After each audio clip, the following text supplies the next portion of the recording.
Welcome back to the channel. Today we're going to be looking at the biggest steals of the 2023 NFL Draft. The first one we're going to get to is Jalen Carter at pick 9 for the Eagles. This one's pretty self-explanatory. No one was really willing to take the chance, and the Bears even traded a spot down from 9 with the Eagles at 10, and the Eagles came up and got possibly the best player in the draft. We knew the whole stories leading up until the draft with Jalen Carter and his controversial off-the-field issues, and we weren't really sure until draft night how that was going to affect where he ended up. And Philly really took advantage of this one and made possibly one of the best picks ever. But there is another side to this where Jalen Carter doesn't go down the right path, and this looks like a bad pick. So there's still always more to be told with any of these. But so far it's looking pretty good, and that could be the pick of the draft. Christian Gonzalez going at pick 17 is something I could have never told you would have happened on draft night, and especially during a trade down. The Patriots traded from 14 to 17 with the Pittsburgh Steelers so that the Steelers could come up and get Broderick Jones, and in turn the Patriots ended up taking Christian Gonzalez at pick 17. I for sure thought Gonzalez was a lock for top 10. I saw Witherspoon go at 5 to the Seahawks and thought that Gonzalez could have gone to the Raiders for sure at 7, or that the Eagles could have got him at 9. But at 17, I could have never told you. He is my corner 1 in this class, and I love how fluid and his length and frame are for a press man corner. He was my favorite corner during this whole process, and seeing him fall all the way to Bill Belichick of anyone is so crazy to see, and I think that they're going to make this guy an absolute lockdown on that defense, and this could be one of the best picks in this draft when we look back at this a few years from now. Obviously, time will tell, but man, does this look good. Another theme we have going here is Georgia and the Philadelphia Eagles, and they got Nolan Smith at pick 30. Nolan Smith is a bit different of an edge rusher with his smaller and slender frame, but his testing was through the roof. He was an absolute freak at the combine, and for him to go pick 30 was very surprising. And of course, the Eagles snag him too and add him to this Georgia squad of a D-line. I was so shocked that he made it all the way to 30, and it just seemed like fate that the Eagles would go get him. He's so quick off the line, and quarterbacks just don't get away from him once he gets into the pocket. He's so quick and twitchy at really wrapping up a quarterback, and that is one of his huge strengths. I mean, this is such a great pick for them, and they really needed to get younger at that edge position. This is such a huge steal. Philadelphia, Howie Roseman, man. Round of applause. This is crazy. Another pick I really liked in this draft by the Raiders, I liked Tyree Wilson at 7, but I really liked Michael Mayer at 35. One pick after the Lions selected Sam Laporta, tight end out of Iowa. The Raiders got their Darren Waller replacement, and Mayer to me is the best blend of blocking and pass catching in this whole draft class at the tight end position. He's a traditional tight end, and he brings a lot to the table. I think he could be the tight end on this team for 10 years and be very good at it. So I think this is a great pick. A lot of people had him going in the first round, almost for sure. So I would say this is definitely a steal. And the Raiders, this is a great pick, man. I was very pleased, surprisingly pleased with the Raiders' first 2 picks being Tyree Wilson and Michael Mayer. I think that's an absolute masterclass. So big steal here.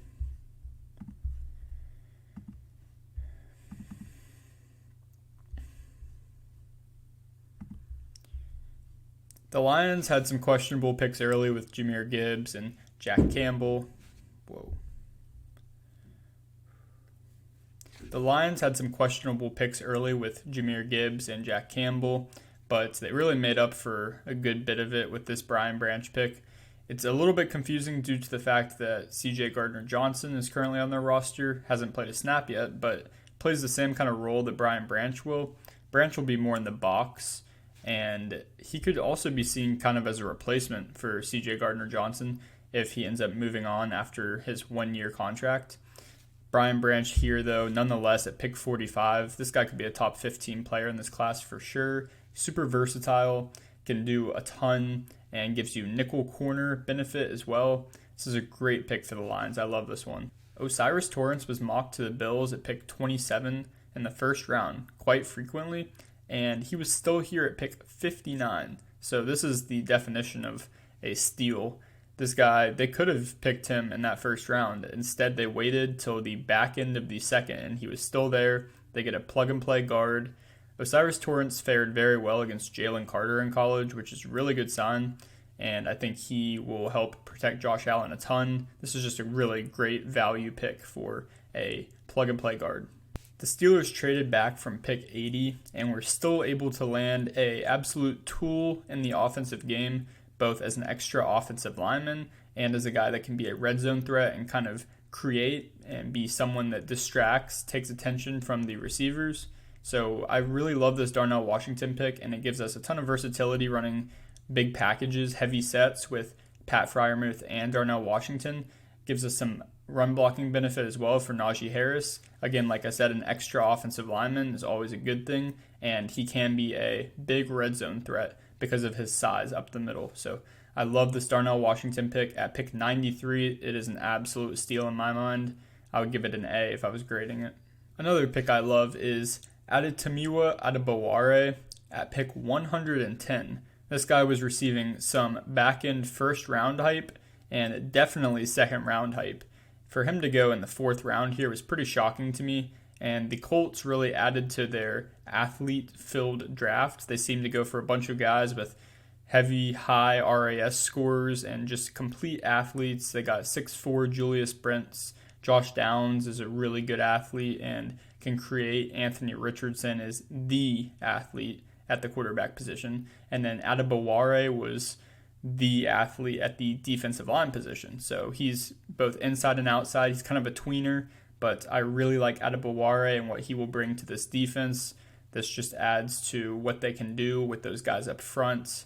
And these guys are always good because there will be a role for him in the league, and he can really make the most of it with his crazy athletic ability.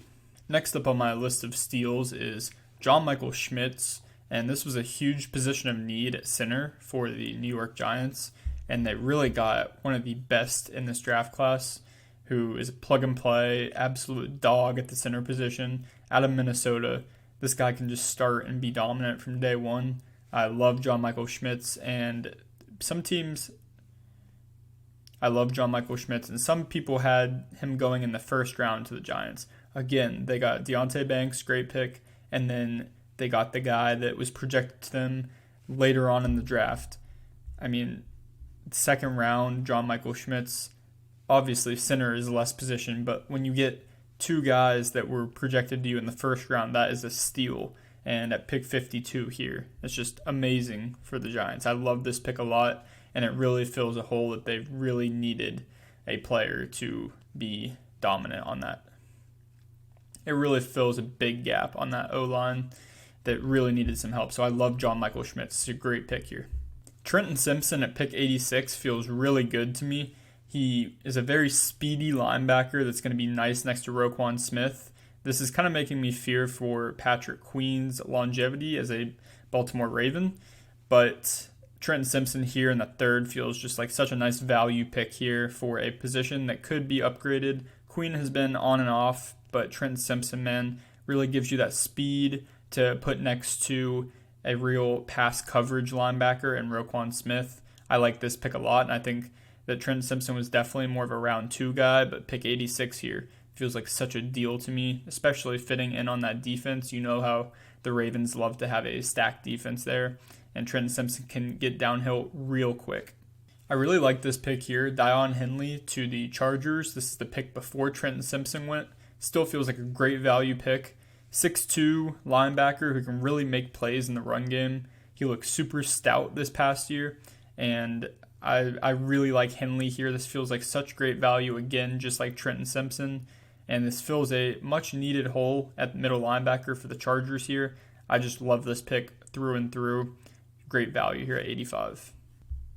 Now, I know there's going to be some hate on the Keeley Ringo pick here, but in the fourth round at pick 105, Keeley Ringo is good value just based off his athleticism. Some are saying that he's rumored to become a safety due to his more like tight hips and inability to really run with guys and change direction well, which I wouldn't mind at all. This is perfect value for a safety as well. Keeley Ringo is an elite athlete with great speed, but he needs to find his role and his position to be successful in the league. Maybe that's not corner.